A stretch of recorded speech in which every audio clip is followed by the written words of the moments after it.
안녕하세요. 50대 중반의 여자입니다. 어릴 적 가난했을 때 일어난 일과 현재까지 있었던 매우 큰 사건 하나를 이야기하려고 합니다. 무척 재밌을 테니 꼭 들어주시길 바랍니다. 저는 소녀 가장으로 자랐어요.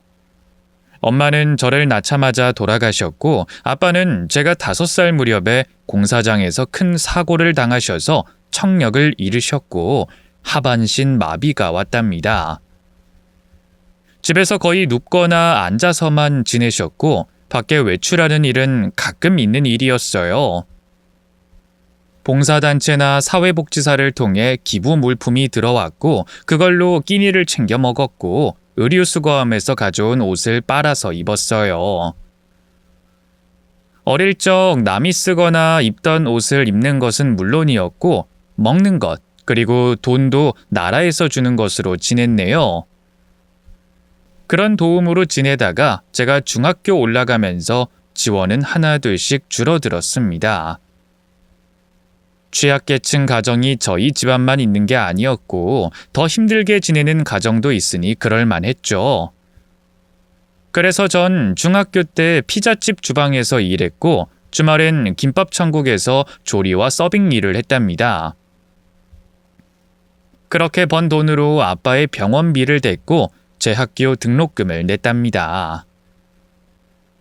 제가 공부를 잘하는 건 아니었지만 학교에서 만나는 친구들이 아니면 누구랑도 대화할 수 없었으니 학교 가는 게 유일한 낙이었습니다. 고등학교 때까지도 알바는 계속됐고 아빠를 무사히 잘 모셨어요. 하지만 아빠는 잔병이 많이 걸리셨는데 나중에는 폐혈종에 걸리셨습니다. 외출을 자주 못하시고 집안에서 담배를 많이 피우시니 그런 질병에 걸린 거죠. 제가 특별히 더 신경 썼다면 아빠는 그런 병에 걸리지 않으셨을 거예요. 아무튼 아빠는 폐혈종으로 매일 기침을 심하게 하셨고 병원에 가거나 약을 드셔도 큰 진전이 없었습니다. 제가 고등학교 3학년 때 폐혈종 쇼크로 돌아가시고 말았어요. 장례를 치르는 내내 영정사진 속 아빠한테 죄송하고 보고 싶어서 눈물이 줄줄 흘렀어요. 이제 하늘 아래 저희 가족은 아무도 없었고 혼자 살아가는 게 무슨 의미가 있나 싶기도 했습니다. 그러나 이 사람이라는 동물은 간사했는지 배가 고파서 밥을 찾았고 피곤해서 잠자리에 들더라고요. 또 돈을 벌어서 비싸고 좋은 음식도 먹어보고 비싼 옷도 입어보고 싶은 생각도 마구마구 들었습니다. 20살에 아빠와 살던 집을 떠나 반지하 원룸으로 이사했고 식당에서 풀타임으로 일했어요. 하루 12시간에서 14시간을 일해서 퇴근하고 집에 돌아오면 쓰러지듯 깊은 잠이 들었습니다. 이 생활을 1년 동안 했고 모인 돈은 쓰지 않고 저축해뒀어요. 그 돈으로 뭘 해야 할지 확신이 서지 않아 훗날 남들처럼 좋은 아파트로 이사 갈 때 쓸까 생각했죠. 그런데 20살 가을 무렵에 원치 않던 사랑에 빠지게 됐어요. 식당에 혼자 온 남자가 저에게 연락처를 물었답니다. 저기 저 이런 거 처음 해보는데 연락처 좀 알려주시면 안 될까요? 네? 연락처는 왜... 꼭 저랑 큰 인연이 되는 분 같아서요. 느낌이라는 게 있잖아요. 오늘 제 운명의 여자를 만난 것 같습니다. 제가 그렇게 쉽게 보이세요? 손님, 저희 직원들은 손님들과 개인적인 연락하지 못해요. 대답이 된 것 같으니 식사 다 하셨으면 돌아가세요. 아니, 전 진심으로 드리는 말씀이에요. 저 누구한테 연락처 물어본 거 처음이에요. 진짜 그쪽을 뵌 순간 머릿속이 하얘졌고 심장이 두근두근하는 게 꼭 운명의 상대를 만난 기분이라고요. 제발 한 번만 저를 만나주세요. 그의 눈을 보니 눈물이 주렁주렁 매달려 있더군요. 제가 거절하면 당장 눈물이 우수수 떨어질 것 같았습니다. 그래서 저는 이런 경험이 처음이고 밖에서 한번 만나는 게 어려운 일이 아니라 전화번호를 눌러줬습니다. 그제야 남자는 미소를 찾았고 두 팔을 높이 들어 기뻐했습니다. 아짜! 고맙습니다. 우리 조만간 맛있는 거 먹으러 가요. 네, 그래요. 손님들 받아야 하니 오늘은 그만 가주세요. 그렇게 남자를 보내고 나흘 뒤 평일 저녁에 횟집에 가서 식사를 했습니다. 남자를 처음 만나보는 것이었고 무슨 말을 해야 할지 몰라 고개를 숙인 채 회만 엄청 먹었어요. 그가 중간중간에 말을 걸었지만 단답형으로 네 아니오로만 대답하며 어색한 식사 시간을 가졌습니다. 분위기가 어색해서 그런지 남자가 술을 시키더군요. 저에게 한두 잔 따라줘서 같이 짠하고 들이켰습니다. 그런데 회와 술은 궁합이 너무나도 좋아서 술이 술술 잘도 들어갔답니다. 저는 얼굴이 새빨개졌고 기분도 좋아졌어요.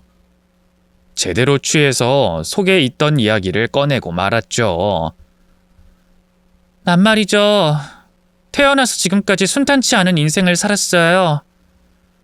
엄마는 나 낳고 돌아가셨고 아빠는 일하다 다쳐서 장애인 되셨다고요.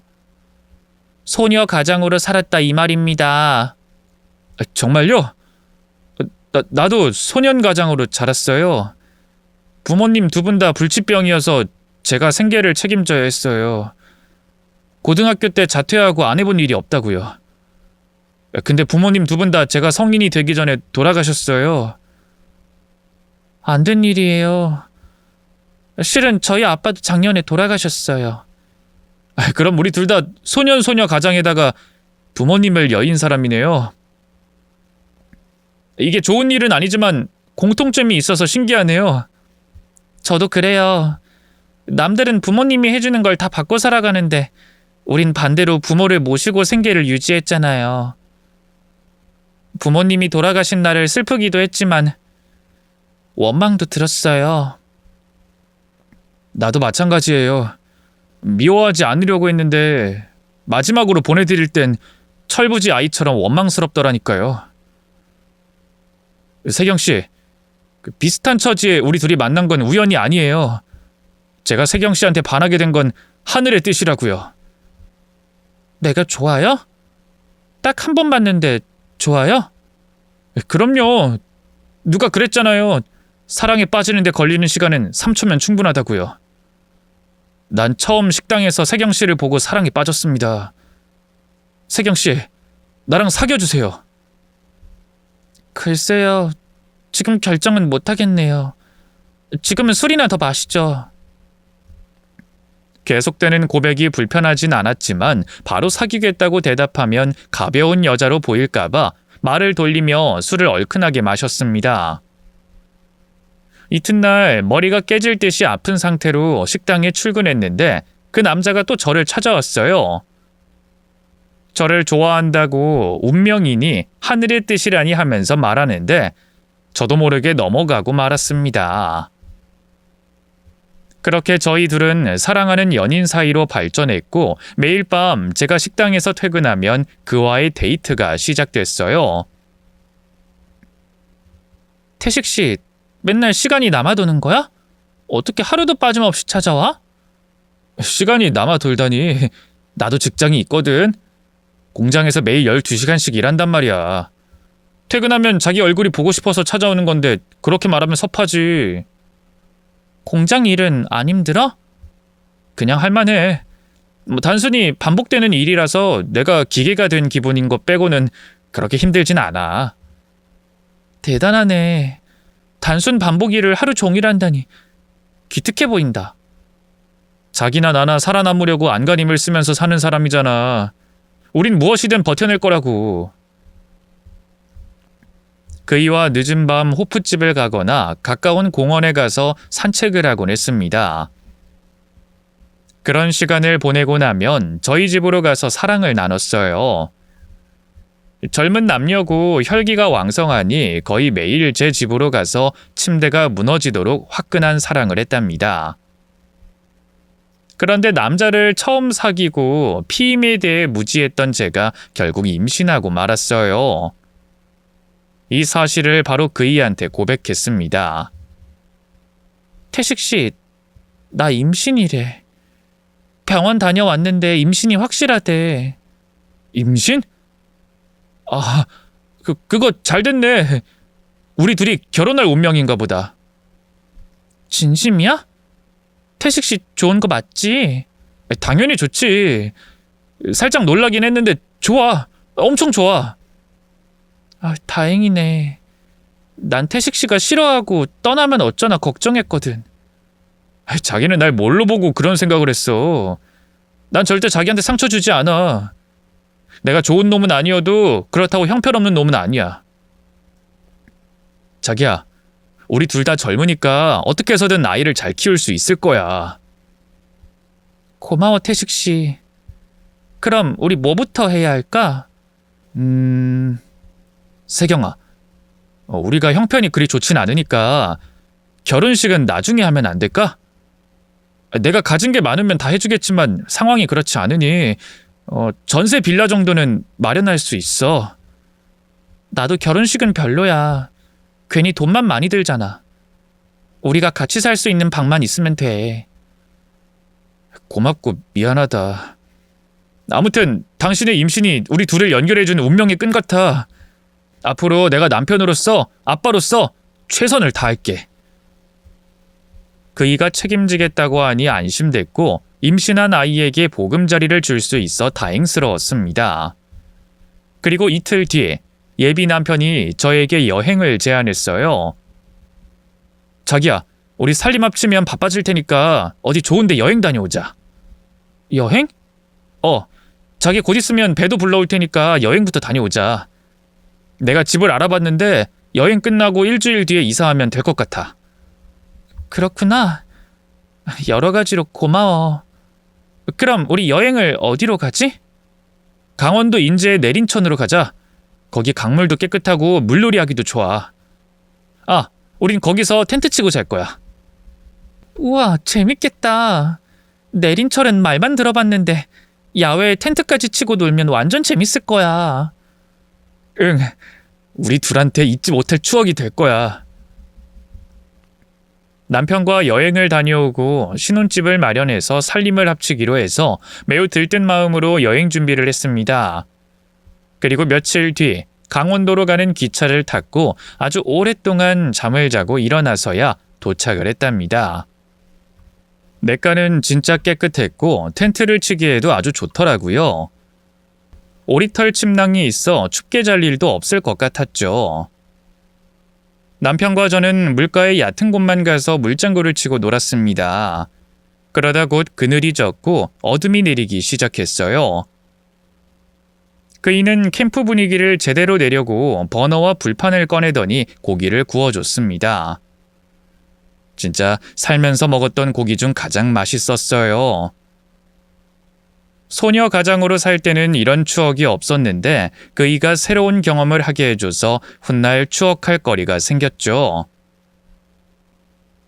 배부르게 고기를 먹고 텐트 안으로 남편과 들어갔습니다. 태식 씨, 오늘 진짜 감동이야. 너무 재밌어서 눈물 나올 것 같다니까. 당신 아니었으면 이런 데 올 생각도 못했을 거야. 나도 자기 아니었으면 여기 올 일 없었을걸? 자기나 나나 소년 소녀 가장으로 사느라 해보고 싶은 거 못했고 먹고 싶은 거 못 먹고 살았잖아. 우리 앞으로 결혼해서 애기 낳으면 이런 재미 많이 누리면서 살자. 가장인 내가 잘할 테니까 당신은 잘 따라오기만 해. 너무 멋진 말이야, 태식 씨. 고마워. 내 인생 구제해주고 행복하게 해줘서 진심으로 고마워. 내가 더 고맙지, 자기야. 여기 아무도 없는 거 알지? 조용하고 아늑하단 말이야. 우리 텐트 안에서 사랑 좀 나눠볼까? 뭐야, 이 늑대. 그러려고 날 감동시킨 거였어? 좋아. 오늘 기분도 좋고 특별한 날이니 물소리 들으며 하는 것도 좋을 것 같아. 얼른 텐트 안으로 들어가자. 저희 두 사람은 텐트 안에서 사랑을 나눴고 저는 엄청 피곤해서 그이에게 잘 자라는 말도 못하고 깊은 잠이 들었습니다. 몇 시간 정도 잠을 자다가 추워서 깼었는데 옆에 남편이 보이지 않았습니다. 혼자 텐트 안에 있는 것도 무서웠고 그이가 걱정이 되어 텐트 밖으로 나왔습니다. 손전등을 켜고 물가를 비추고 남편의 이름을 불렀습니다. 태식 씨, 어디 간 거야? 태식 씨, 내 목소리 안 들려? 어둠 속에 남편의 모습은 보이지 않았고 물소리만 들릴 뿐이었어요. 근처 사람은 아무도 없었습니다. 손전등을 이리저리 비추며 남편을 찾으려는데 곧 냇가 앞 돌 위에 그이의 신발이 있더군요. 그이가 물속으로 들어간 모양이었어요. 저는 물가로 달려가 남편의 이름을 부르며 손전등을 멀리 비췄습니다. 태식 씨, 자기야, 수영하는 거야? 거기 있으면 대답 좀 해봐. 하지만 아무런 대답이 없었어요. 신발이 돌 위에 있었으니 그이가 물속에 들어간 게 확실했고 대답이 없는 것으로 봐선 큰일이 벌어진 것 같았습니다. 그때 당시 핸드폰이 출시됐지만 있는 사람만 있을 뿐이었고 저나 남편처럼 어렵게 사는 사람들에게는 사치였던 물건이었어요. 전화기가 있을 만한 곳을 찾으려고 언덕 위로 올라와 쉴 새 없이 뛰었습니다. 이윽고 구멍가게가 하나 보였는데 당연히 불은 꺼져 있었습니다. 하지만 거기 말고는 전화기가 있을 만한 곳이 없기 때문에 문을 흔들어 도움을 청했어요. 안에 계세요? 저기요, 도와주세요. 제 남편이 물에 빠진 것 같아요. 신고 좀 해주세요. 제발요. 저의 소동에 가게는 불이 켜졌고 노인 한 분이 문을 열어주셨습니다. 남편의 상황을 전달하고 전화기를 쓰게 해달라고 부탁했어요. 119에 신고해서 남편이 물에 빠진 것 같고 대답이 없으니 큰일이라고 설명했습니다. 15분 뒤에 구급차가 도착했습니다. 제가 내린 천에 남편이 빠진 것 같다고 일러주며 텐트 앞까지 달려갔죠. 잠수복을 입은 구급대원 3명이 물속으로 들어가 남편을 찾기 시작했는데 시간이 지나도 그이의 모습은 보이지 않았습니다. 한참 동안 잠수하던 구급대원들이 물 밖으로 나오며 날이 밝을 때 다시 수색하겠다고 하더군요. 저는 발을 동동 구르며 눈물을 쏟아냈습니다. 차가운 물에 들어간 남편이 최소 1시간 동안 나오지 못했으니 매우 위험한 상황이었어요. 당장 구하지 않으면 목숨을 건지기 어려울 테니 제발 들어가서 찾아달라고 일렀죠. 하지만 근처는 수색했으나 보이지 않았으니 날이 밝으면 해경과 같이 물이 흐르는 방향으로 수색하겠다고 대답했습니다. 동이 트자 해경들이 왔고 구급대원들과 함께 대대적인 수색을 벌였으나 남편은 끝내 찾지 못했어요. 결국 수색 중지 명령이 떨어져서 구조대는 모두 철수했습니다. 저는 그 자리를 떠나지 못하고 남편의 이름을 하염없이 불렀답니다. 경찰관들이 실종 접수를 하고 나중에라도 내린천 어딘가에서 발견되면 연락을 주겠다고 하더군요. 이거 참 유감입니다. 하지만 기적이라는 게 있으니 기다려 보시죠. 남편분 실종 신고를 할 테니 성함이랑 주민번호 좀 알려주세요. 이름은 박태식이고 주민등록번호는 앞자리만 알아요. 네, 그 정도면 충분합니다. 그이의 주민등록번호 앞자리를 불러줬더니 경찰관이 말하더군요. 이 박태식 씨 과거에 노숙을 한 경험이 있네요. 무전 취식한 적이 있다고 뜨네요. 그래요? 그이가 노숙을 한 건 몰랐네요. 그런데 소년가장으로 커서 힘든 시기에 그런 일 저질렀나 봐요. 그렇군요. 아무튼 실종 접수가 됐으니 찾게 되면 연락드리겠습니다. 아무 희망이 없는 걸 알면서도 저는 꼭 좀 찾아달라고 대답하고 경찰서에서 나왔습니다. 한동안 남편이 생각나서 밖에 나가질 못했어요. 매일 그 일을 잃은 현실을 도피하고 싶어 잠만 12시간씩 잤던 것 같아요. 그래도 배가 고파서 밥을 먹게 됐고 뱃속의 아이가 걱정되어 병원에 가서 주기적으로 검사도 받았답니다. 다행히 아이는 무사했고 제 몸의 상태도 건강한 편이라고 하더군요. 아이를 낳기 전까지 보통 때보다 더 잘 먹었고 잘 쉬었어요. 그리고 식당에서도 8시간씩 근무했죠. 홀로 아이를 키워야 했으니 마음을 강하게 먹고 지냈답니다. 제 배가 만삭이 되고 30시간의 진통 끝에 아들을 낳았는데 남편과 붕어빵이더라고요. 그이가 지금이라도 병실 문을 열고 짠 하고 나타나길 기대했지만 그런 기적은 일어나지 않았습니다. 조리원은 사치여서 집에 가서 아들을 돌보며 몇 주 시간을 보내다가 식당에 아이를 업고 일하려고 했는데 사장님이 거부해서 잘리고 말았어요. 이후 파출부로 일하며 자잘한 부업을 하면서 돈을 벌었습니다. 제 아들은 소년가장이 되지 않게 하려고 제 몸을 챙기는 것도 잊지 않았죠. 세월은 흐르고 흘러 아들이 30대 청년이 됐습니다. 그동안 잘 키웠다고 자신있게 말하지만 못하지만 아주 못 키운 건 아니었습니다. 아들은 고등학교를 졸업하고 대학 진학을 포기하고 소방공무원 시험 준비를 했어요. 호시가 소방공무원은 왜 하려는 거니? 많이 위험한 일이잖아.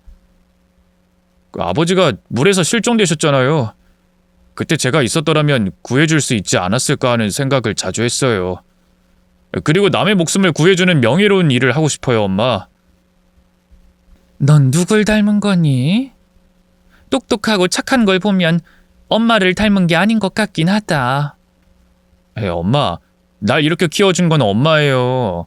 엄마가 아니었으면 소방관이라는 꿈도 꾸지 못했을 거예요. 고로 엄마는 이 세상에서 가장 선하고 지혜로운 분입니다. 참 우리 아들 잘 컸다. 네 아빠가 하늘에서 보면 얼마나 좋아할까? 아들은 소방공무원 시험을 1년 반 만에 합격했습니다. 소방관으로 임명받아 제복 입고 있는 모습을 봤을 땐 너무 기뻐서 눈물이 주르륵 흘렀답니다. 아들을 그만큼 키운 저는 오랜 세월 꿈꾸던 저만의 식당을 차렸어요. 그동안 사업은 꿈도 꾸지 못하고 있었는데 홀로 장사를 해도 잘할 자신이 있어서 아들이 자리를 잡게 되자 바로 장사의 꿈을 실현시켜 보기로 했죠. 칼국수와 수제비를 팔았는데 저렴한 가격이어서 그런지 손님들이 많이 찾아주셨습니다. 매출은 잘 나오긴 했는데 원가에 비해 싸게 팔아서 그런지 순수익은 그다지 많지 않았어요. 그래도 사명감을 가지고 일했으니 하루하루가 기쁨의 연속이었습니다. 단골 손님이 꽤 많았는데 80에 가까운 노인이 거의 매일 오셨어요. 어릴 적 먹던 칼국수의 맛이라며 극찬을 매일 해주셨답니다. 사장님, 칼국수 비결이 뭡니까? 내가 어릴 적 먹었던 맛이 그대로예요. 어르신 입에 맞으신가 봐요. 특별한 비결은 없어요. 그냥 육수 끓이고 면을 직접 뽑는 게 비결이네요. 아유, 역시 면을 직접 뽑으셨구나. 그래서 탱글탱글한 거군요. 국물도 아주 시원하고 맛이 좋습니다. 어르신, 매일 혼자서 드시는 것 같은데 특별한 이유라도 있으신 거예요? 이유는 무슨. 이런 맛집은 나 혼자 알아두고 싶어서 그런 거요. 다른 사람에겐 비밀로 하고 싶다고요. 그렇게 맛있다니 기분은 좋네요. 그래도 입소문 좀 내주세요. 안 그래도 손님 많은데 더 욕심내시려고? 알았수다. 내가 다음번엔 친구놈들 데리고 올게요. 네, 고맙습니다, 어르신. 모자라면 말씀하세요. 서비스로 드릴게요. 아니, 그보다 다른 게 필요합니다. 내가 들으려고 한 건 아닌데 얼마 전에 사장님이 사별했다는 말을 들었어요. 나이가 50대인 것 같은데 아직 혼자인 거예요. 어르신, 설마 저랑 잘해보자는 말씀은 아니시죠? 아이고, 뭐 흉측한 소리 마세요. 내 나이가 80이에요. 딸내미 뻘 여자한테 수작을 부리는 미친 노인네는 아니라고요. 전 농담한 건데 너무 진지하게 대답하시네요. 아이 사장님, 우리 아들도 돌싱인데 한번 만나보지 않을래요? 그 녀석이 이혼하고 철딱서니 없이 지내고 있는데 이 사장님처럼 야무진 여자를 만나면 좀 달라질 것 같아요. 내 아들도 50대고 젊습니다. 딸린 자식은 없고요. 어르신 아드님을 소개받으라고요? 에이, 됐어요. 저는 아들도 있고 가진 것도 없어요. 이 가게가 저한테 전부라고요. 그게 무슨 상관입니까? 내 아들한테 자식이 없으니 그걸 사장님이 채워주면 될 것이고 사장님에게 없는 돈을 내 아들이 채워주면 될 것 아닙니까? 아들놈이 철이 없지만 능력은 좀 있어요. 어르신, 너무 진지하신 거 아니에요? 저 남자 만날 생각 없으니까 그만 말씀하세요. 그러지 말고 한 번만 만나봐요. 외로운 두 남녀가 만나는 게 흉도 아니고 만나서 아니다 싶으면 인연을 끊어버리면 될 것 아니요. 그렇게 되면 어르신이 제 식당 안 오실 거잖아요. 전 한 명의 단골도 놓치고 싶지 않습니다. 난 그런 거 상관 안 해요. 내 아들을 차버려도 이 식당은 절대 끊지 않을 거요. 단골 어르신은 우스갯소리가 아니라 진심으로 자신의 아들을 저에게 소개해주고 싶어 하셨습니다. 하지만 저는 진짜 남자 만날 마음이 없어서 거절했습니다. 어르신은 식당에 올 때마다 자신의 아들을 만나달라고 노래를 불렀고 저는 괜찮다고 거절을 계속했어요. 그러던 어느 날 아들이 비번인 날에 집에 들어왔어요. 할 말이 있다면서 오자마자 수다스럽게 말을 하더군요. 엄마, 제 아버지 사진 좀 보여주세요. 오늘 일하다가 아버지 닮은 사람을 봤어요. 느낌이 팍 오는 게 뭔가 이상하더라고요. 네 아빠를 닮은 사람을 봤다고? 그럼 그냥 닮은 사람이겠지. 내린천에서 실종된 지 30년이 넘었다. 그렇긴 한데 기적이 있을 수도 있잖아요. 다른 곳에서 발견돼서 기억상실증에 걸려서 과거를 모르고 살지도 모르잖아요. 얘가 오늘 뚱딴지 같은 소리라네. 네 아빠가 발견됐으면 경찰서에서 바로 연락이 왔을 거다. 그래도 네가 하도 난리치니 사진은 찾아봐라. 창롱 서랍에 있으니까. 아들은 앨범을 꺼내더니 젊은 시절 저와 남편이 찍었던 사진을 꺼내더군요. 엄마, 분명히 아버지였어요. 사진이랑 엄청 똑같은 사람이었다고요. 그럼 그 사람 어디 사는 줄 아니? 연락처는? 그게 소방차를 타고 가다 인도를 걷는 걸 잠깐 봐서 가까이 가서 말은 해보지 않았어요. 그럼 네가 잘못 봤을 거다. 만약 생활 반응이 있었으면 진작 경찰에서 찾았을 거야. 하긴 은행이든 핸드폰이든 뭐라도 사용해야 실종자를 찾겠죠. 제가 비슷한 남자를 봤나 봐요. 호시가, 요즘 일이 힘드니? 그래서 의지하고 싶은 아버지가 필요해서 헛것을 본 거 아닐까? 힘들면 언제든지 엄마를 찾아와. 내가 잘난 엄마는 아니어도 우리 아들 이야기를 다 들어주고 공감해 줄 수 있어. 힘든 건 없지만 그런 일 있으면 꼭 엄마한테 다 털어놓을게요. 아무튼 아버지 사진 들고 호들갑만 떨고 말았네요. 괜히 엄마 속이 타들어가지 않았는지 걱정이에요. 전혀 그렇지 않아. 네 아버지는 항상 내 가슴속에 있으니까. 아들이 아버지가 보고 싶었는지 집에 올 때마다 사진 앨범을 몇 차례 꺼내보더군요. 덕분에 저도 젊은 시절 남편의 모습을 실컷 감상했습니다. 그리고 식당의 단골 어르신은 여전히 저를 포기하지 않으셨어요. 아이 사장님, 우리 아들 한번 만나보라니까요. 이 노인네가 이렇게 집착하는데 한번 봐주기만 하면 안 되겠어? 아이고 어르신, 저를 얼마나 예쁘게 봐주셨으면 계속 이러시는 겁니까? 아이 사장님은 엄청 예쁘시지. 얼굴도 마음도 예쁘고 음식도 아주 잘하니 어디 하나 빠지는 게 없다고요. 아직 젊은데 아까운 시절 장사만 하지 말고 좋은 짝 꼭 만났으면 좋겠어요. 내 아들이 아니더라도. 어르신은 끝까지 저를 포기하지 않으셨습니다. 그래서 못 이기는 척 한번 만나보기로 결심했습니다. 좋아요, 어르신. 아드님 만나보도록 할게요.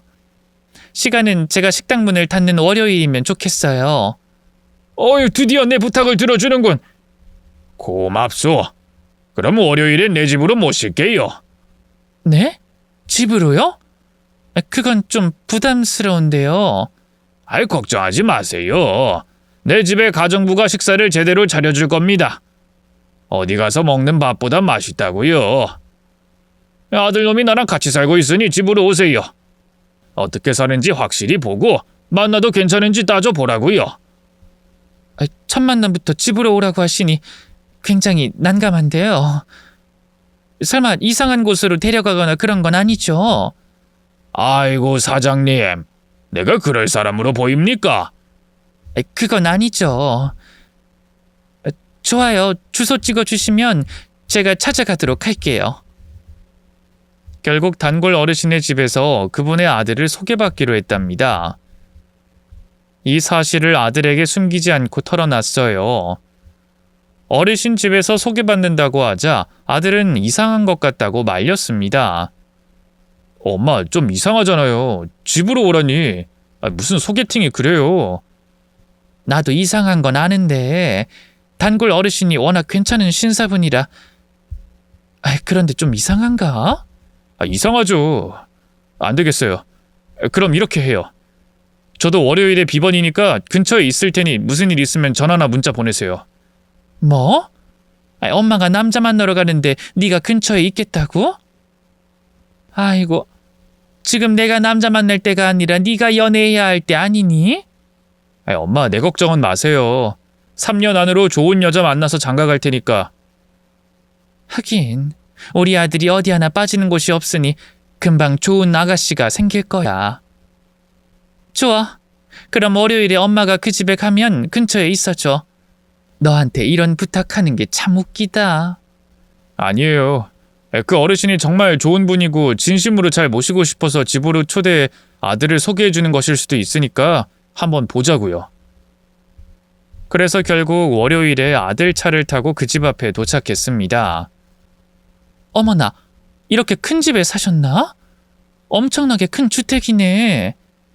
엄마, 여기 엄청 부자 동네인가 봐요. 집들이 다들 으리으리하네요. 그러게. 들어가기 민망할 정도로 집이 크다. 그럼 일단 들어가 봐요. 전 근처에 있을 테니까 무슨 일 있으면 바로 연락해요. 그래, 호시가. 엄마 소개팅하러 가볼게. 그렇게 자식에게 부끄러운 것도 모르고 어르신과 그의 아들을 만나러 으리으리한 집 대문 앞에 섰습니다. 초인종을 누르자 바로 문이 덜컥 소리를 내며 열리더군요. 대문을 밀고 안으로 들어가 봤더니 마당이 어찌나 넓던지 소름이 끼치더라고요. 게다가 나무도 몇 그루 있었는데 도심 속에 있는 집이 맞나 싶었죠. 이윽고 실내 현관의 문이 열리며 어르신이 나오셨어요. 사장님, 어서 오세요.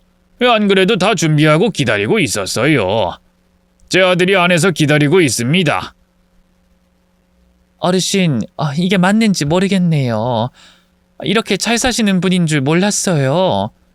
에이, 뭐 사람 사는 게 다 거기서 거기지 특별할 게 있겠습니까? 자, 어서 들어오세요. 저는 어르신의 뒤를 따라 집 안으로 들어갔어요. 거실로 들어섰더니 운동장만큼이나 넓더군요. 잠시 후 깔끔한 정장을 입고 소파에 앉아있는 남자가 눈에 들어왔어요. 그가 저를 보고 벌떡 일어나 다가오자 온몸에 소름이 끼쳤습니다. 안녕하세요. 처음 뵙겠습니다. 아버지한테 말씀 많이 들었어요. 이승준이라고 합니다. 당신 살아있었어? 태식씨, 박태식 당신 맞지? 그러자 남자는 잠시 제 눈을 피하더니 어깨를 으쓱하더군요. 무슨 말씀이신지. 저는 이승준입니다. 아니, 당신은 틀림없는 내 아들의 아빠 박태식이야. 강원도 내과에 빠져서 실종된 내 남편이 될 사람인 박태식. 저 사람을 잘못 보신 것 같은데요. 전 사장님을 처음 봐요. 당신 진짜 나를 몰라보는 거야? 혹시 기억상실증이라도 걸렸어? 나야 나. 당신과 결혼하기로 한 이세경. 당신 아들을 임신했던 여자라고. 제가 사별한 남편에게 호소하자 어르신이 깜짝 놀라더니 제 팔을 잡더군요. 이봐요 사장님, 지금 무슨 말하는 거요? 내 아들이 사장님의 사별한 남편이었다고? 기억상실증이 어쨌다고요? 어르신, 이 남자 제가 결혼하려고 했던 남자예요. 소년 가장으로 살았고 공장에서 12시간씩 일하던 남자라고요. 그럴 리가. 승준인 내 아들이고 고생 하나 안 하고 자란 놈이에요. 어르신 아들이 어떻게 살아왔는진 잘 모르겠는데 분명히 나와 결혼하려고 했던 남편이에요. 제가 제 남편 얼굴을 잊었을까 봐요. 당신 똑바로 말해. 진실을 말하라고. 그러자 그이는 끝까지 발뺌하더군요. 저기요, 이름이 세경 씨라고 했죠? 난 당신 처음 봐요. 뭔가 착각한 모양입니다. 아니, 난 알 수 있어. 느낄 수 있다고. 당신은 세상 떠난 내 남편이 확실해. 제가 인상을 쓰며 화가 나자 어르신이 조용히 입을 다물었어요. 그이는 뒷걸음질을 치더군요. 그 사이 저는 아들에게 문자를 보냈습니다. 이윽고 아들이 집 안으로 뛰어들어왔습니다. 엄마, 무슨 일이에요? 저 영감이 이상한 짓 했어요? 그게 아니라 여기 네 아버지가 있다. 네가 얼마 전에 아버지 닮은 사람 봤다고 했지? 제 말에 아들이 남편 얼굴을 보더니 눈을 크게 뜨며 맞다고 대답하더군요. 맞아요. 분명 이 사람이었어요. 비록 사진만 봤지만 제 아버지라는 걸 한눈에 알아봤다고요. 봤지?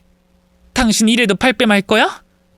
내 말이 틀린지 맞는지 유전자 검사라도 해볼까? 제가 유전자 검사 받으라는 말을 꺼내자 남편이 두 손으로 얼굴을 쓸어 올리며 이내 무릎을 꿇더군요. 세경아, 미안해. 나 맞아. 거봐, 맞잖아. 당신 어떻게 된 거야? 그때 살아 있었던 거야? 그리고 이름이 왜 박태식이 아니라 이승준인 건데? 하나부터 10까지 다 고백해봐. 사실은 난 다른 애인이 있었어. 그 여자랑 이별하고 당신을 만난 거야. 내가 이름을 속인 건 내가 부잣집 남자인 걸 알고 달려드는 여자들이 많아서 가명을 쓰고 다녔어. 노숙자 이름이고 나이도 나랑 비슷해서 그의 신분을 샀었지. 여하튼 난 당신을 진심으로 사랑했어. 그런데 당신이 임신했다는 말 듣고 많이 놀랐어. 무서웠지. 게다가 헤어진 애인이 다시 돌아오겠다는 거야. 난 선택을 해야 했는데 애인 쪽으로 마음이 기울어졌어. 그래서 당신과 헤어지려고 했는데 임신한 당신을 그냥 버리는 건 진짜 할 게 못 되더라고. 그래서 여행을 가서 내가 물에 빠져 실종된 거로 꾸민 거야. 뭐? 그러니까 처음부터 모든 게 거짓이었다는 거네? 이름도 소년가장이라고 말했던 거고. 소년가장이라고 말한 건 당신과 공감대를 형성하고 싶어서 나도 모르게 거짓말한 거야. 세경아, 미안해. 결국 나에게 온갖 거짓말을 하다못해 실종으로 일을 꾸미고 다른 여자한테 돌아갔다는 거잖아. 난 그냥 즐길 상대로만 본 거야. 아니야, 그렇지 않아. 내가 당신을 사랑했던 건 진심이야. 웃기는 소리 하지 마, 이 사기꾼아. 난 네 놈을 가슴속에 묻고 매일 슬퍼했어. 내 아들을 키우면서 당신 생각을 매일 했다고.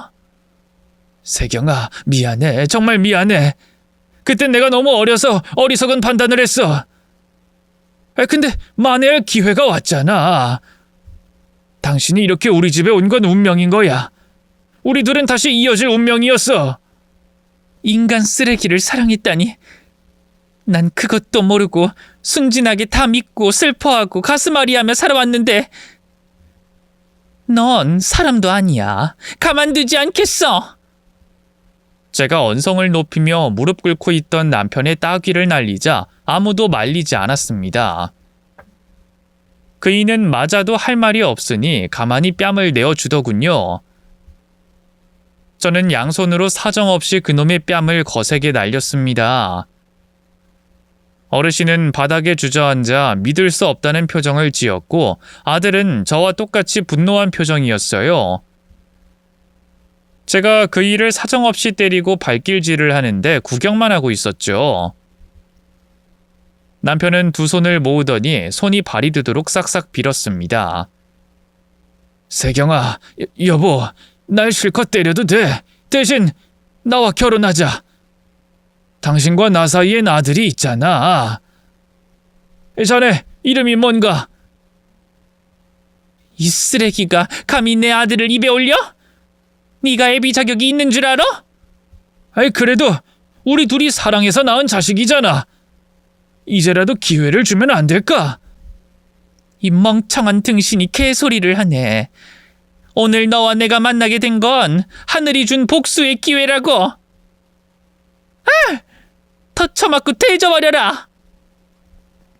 저는 그 일을 얼마나 세게 발로 차고 주먹을 날렸는지 제 발과 손이 퉁퉁 부었습니다. 이에 아들이 저를 말리더군요. 엄마 그만 가요. 이런 인간이 내 친부라니. 이 인간은 지옥에 갈 거예요.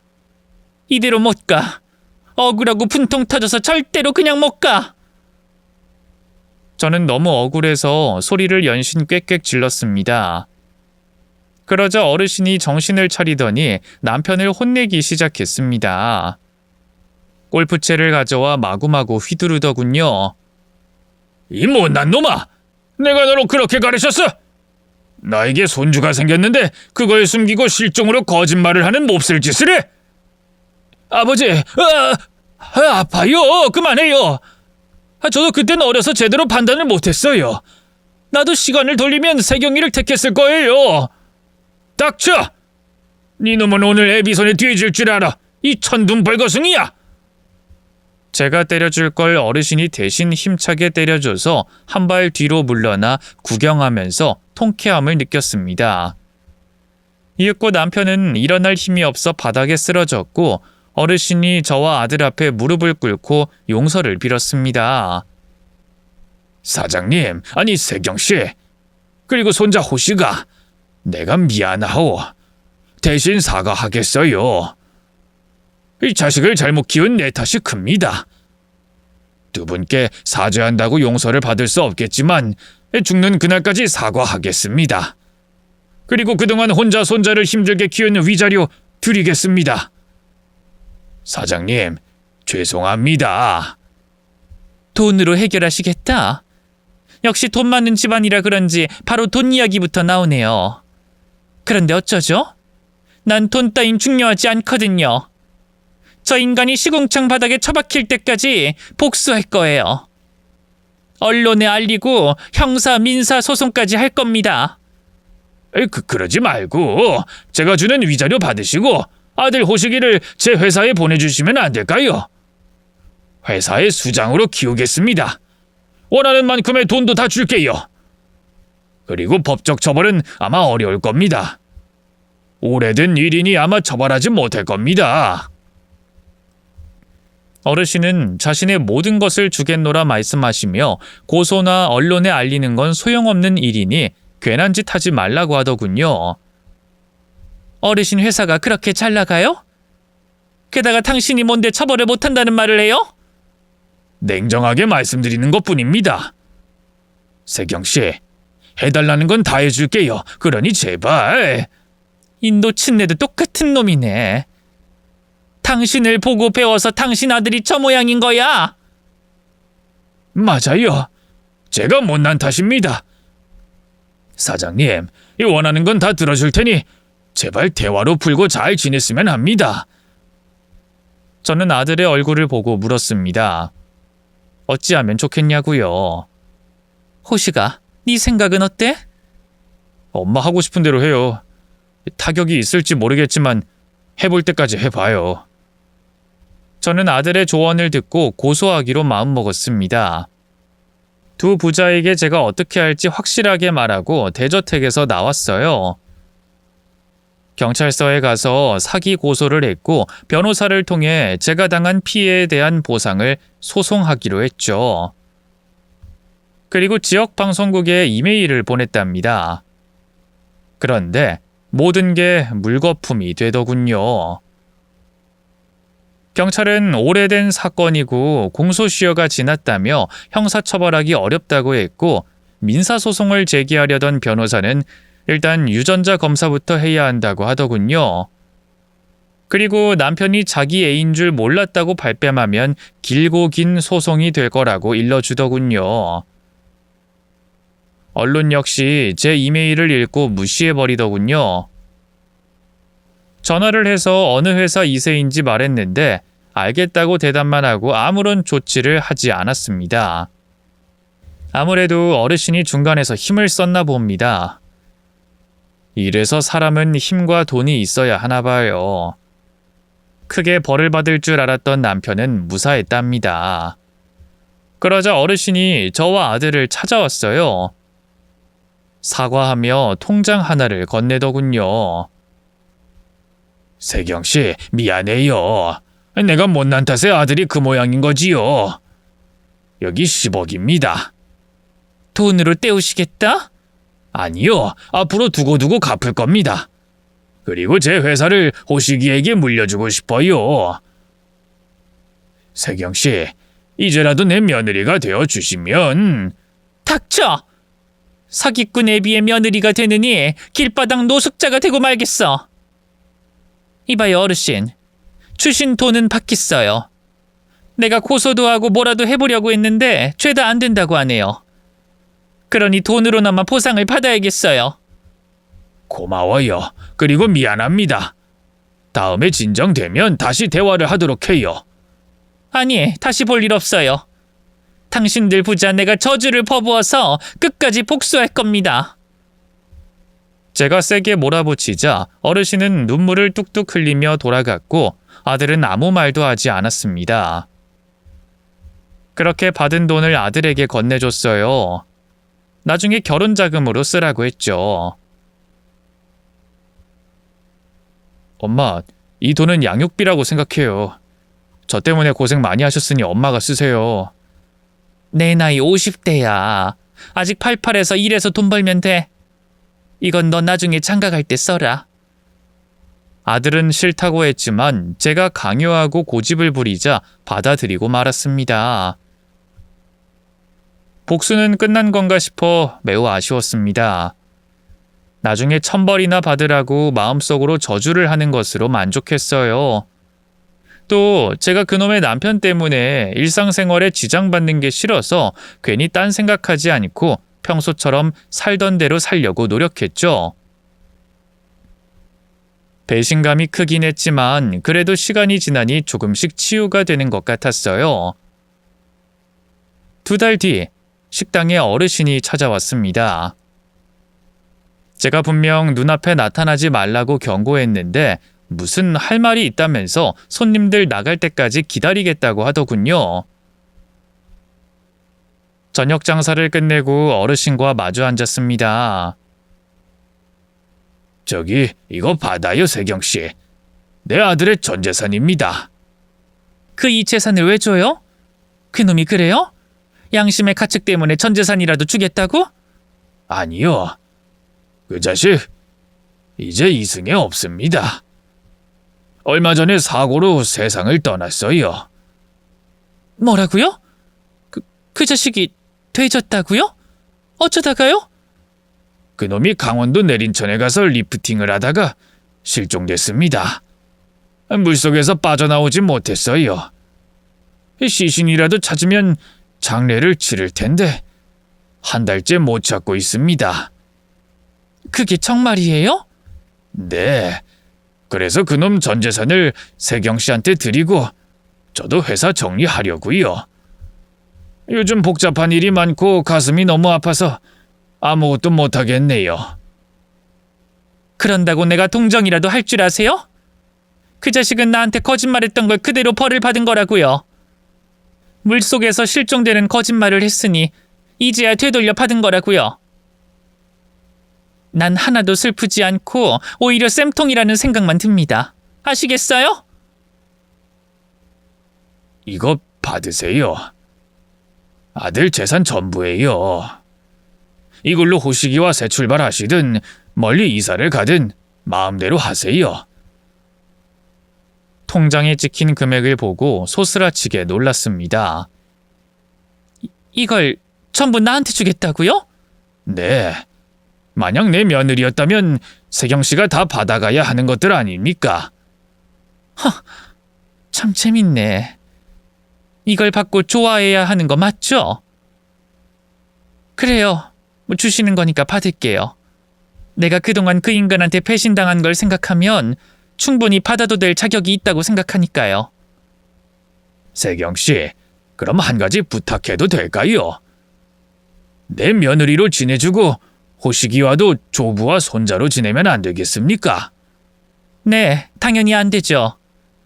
당신은 내 원수의 아버지예요. 날 바보 등신 천치로 만든 남자의 부친이라고요. 알겠어요. 흥분하지 말아요. 내가 괜한 말 했습니다. 알면 그만 꺼져요. 그리고 다신 내 가게에 얼씬도 하지 마세요. 결국 어르신은 저에게 수십억이 든 통장만 주고 자리를 떠났습니다. 아들을 만나 이런 일이 있다고 전했더니 그 돈은 제가 다 써도 좋다고 하더군요. 그래서 작은 식당을 정리하고 한식당을 크게 운영하기로 했답니다.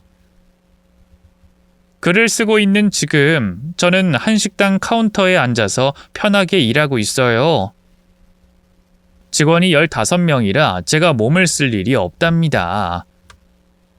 그리고 제 아들은 소방관으로 근무 중이며 같은 일을 하는 며느리와 결혼해서 손녀딸을 낳았어요. 자식이 자식을 낳는 걸 보니 어찌나 좋던지 요즘은 입이 귀에 걸려 있답니다. 제 전남편은 임신한 저를 버리려고 실종된 연기를 했습니다. 그리고 30년 뒤에 실종됐다고 거짓말한 장소에서 진짜 실종이 됐고요.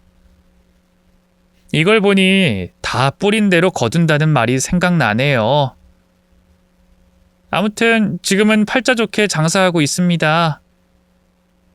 또 좋은 소식을 전하자면 연하 남자친구가 생겼어요. 명문대 나온 사업가인데 몇 번 만나다가 연인으로 발전했습니다. 하지만 결혼까지 갈 일은 절대 없습니다. 제가 당한 게 있으니 결혼만큼은 절대 하지 않을 겁니다. 그럼 소녀 가장에서 한식당의 주인까지 된 저의 사연을 이만 줄이겠습니다. 끝까지 들어주신 여러분, 감사합니다. 모두 행복한 하루 보내세요.